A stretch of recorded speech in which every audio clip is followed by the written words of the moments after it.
Today's topic, hearing the whispers, the critical need for rest before burnout, is vital, yet often overlooked.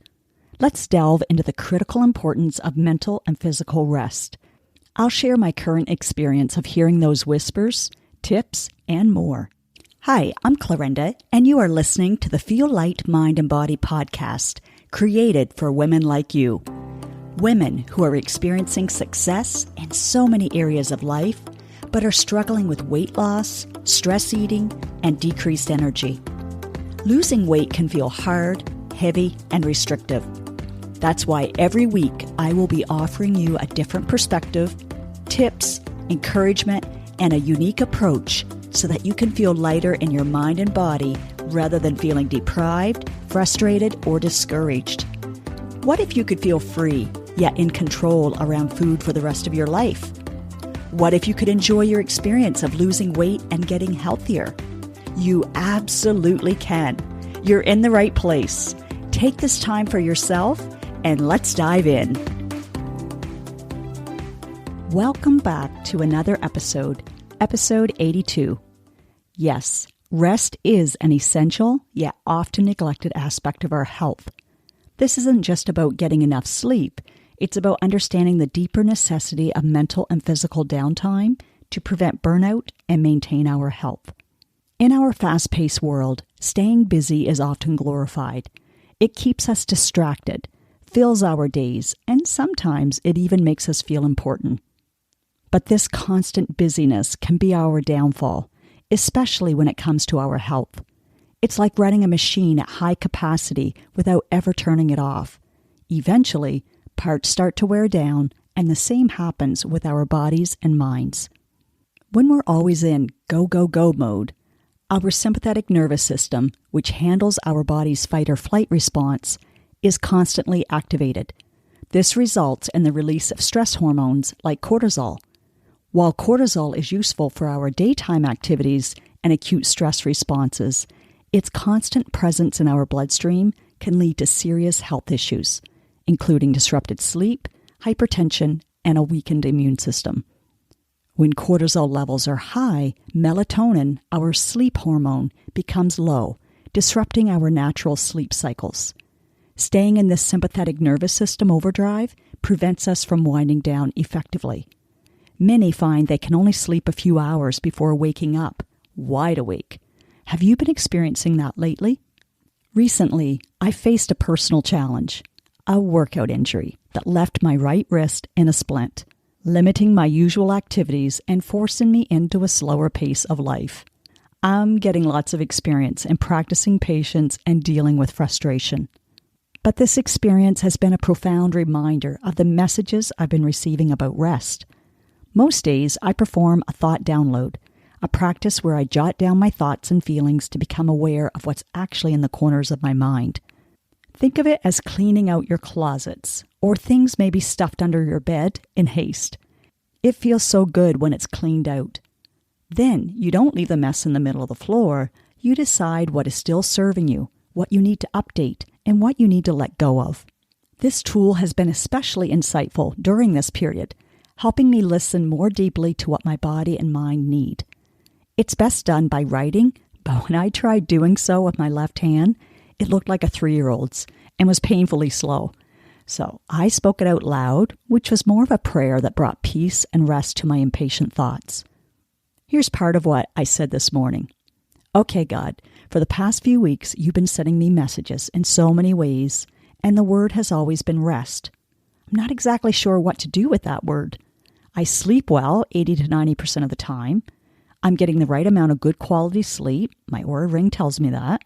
And my circadian rhythm is on point as I'm asleep between 10 and 11 and wake up without an alarm anytime between 5:30 and 6:30. So I'm going to explore what rest needs to look like for me to keep me more balanced. I said more than that, but then I stood still on the patio, eyes closed, noticing the beautiful aroma of the lilacs, the sound of the birds, and feeling the rising sun's warmth on my face in the cool morning air. Then I simply listened and noticed what thoughts came to my mind.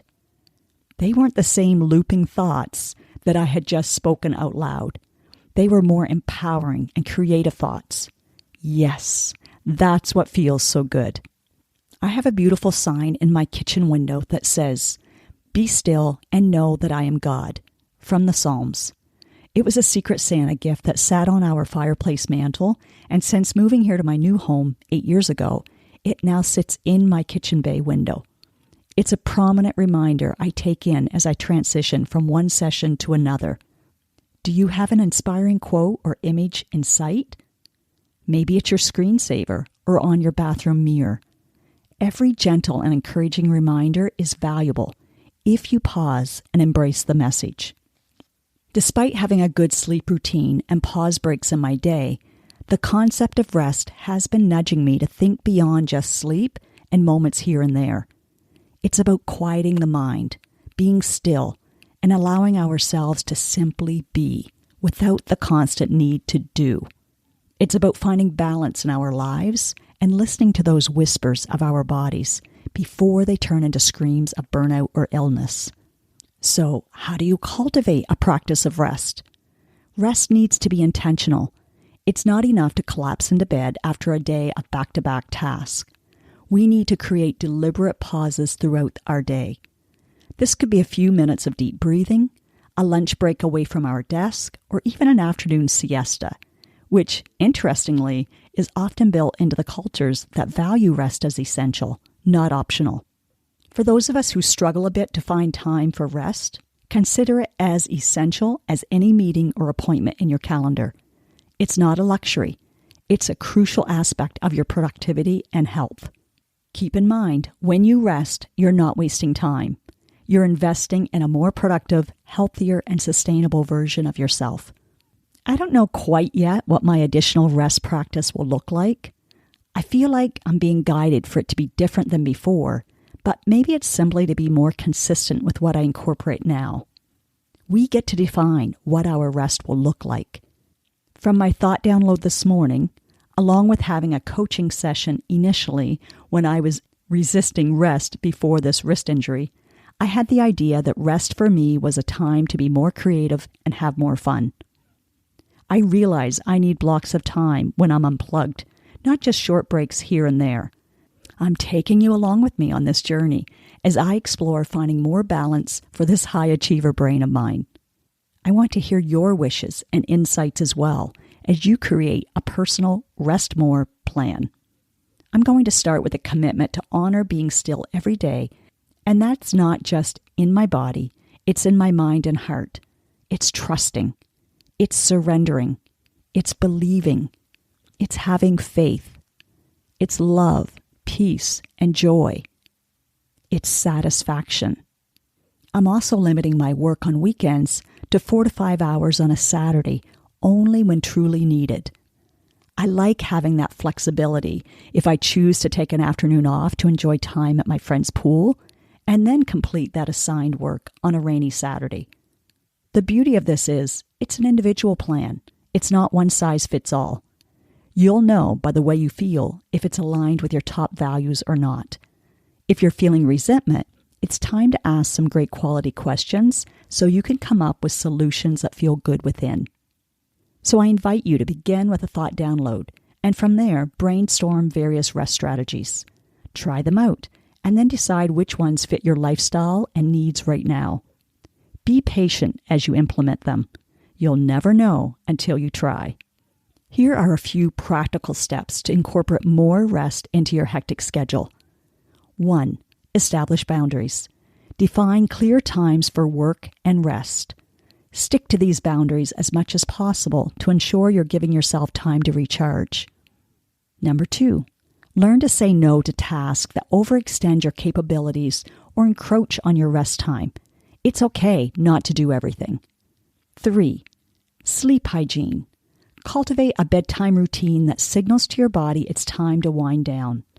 This might include reading, prayer, meditating, a warm shower, a relaxing walk in nature, or gentle stretching. And 4. Integrate short, mindful breaks throughout your day to step away from the busyness. Even a 5-minute walk or a quiet moment with a cup of tea can be rejuvenating. As we wrap up today's episode, I encourage you to start small. Maybe it's deciding to go to bed 30 minutes earlier tonight, or taking a short walk during your lunch break or after dinner. Listen to what your body needs and honor that. Remember, rest is not about indulgence, it's about preservation. We can know all of the stuff, but are we prioritizing it? And here's a great question for my high achievers and doers listening. Are we only adding a rest activity to our list so that we can check it off and get the satisfaction like we do when it's a work or family task? There's nothing wrong with that, but make sure you're not only going through the motions, or else you're cheating yourself of the real results. Speaking from experience. If you find these suggestions resonating with you, or if you're seeking more personalized guidance on incorporating rest into your life, reach out. Let's explore how you can transform not just your schedule, but your overall well-being. And a quick step you can do right now is click the link in the show notes to get the thought download sent to your inbox. It's one page with some simple prompts to get you started. And if you're anything like me, printing it off and having it by your coffee or tea area will be the perfect reminder. Otherwise, we may not think of it in our autopilot morning routine. Thank you for tuning in. And as always, remember to take care of yourself. You're not just doing it for you, you're doing it for all who depend on you. Let's prioritize rest and transform how we approach our health and lives. Next week, we'll continue this conversation and dive deeper into how we can make rest a consistent part of our lives without feeling guilt or anxiety about what we should be doing instead. We'll also cover another area I've been working on over the past 8 years, receiving rather than resisting support. Stay tuned, take action, and feel light in your mind and body.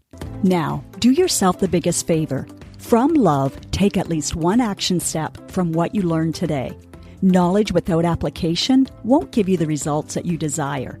Let me know on Instagram, Facebook, LinkedIn, wherever, what you are choosing to do and when.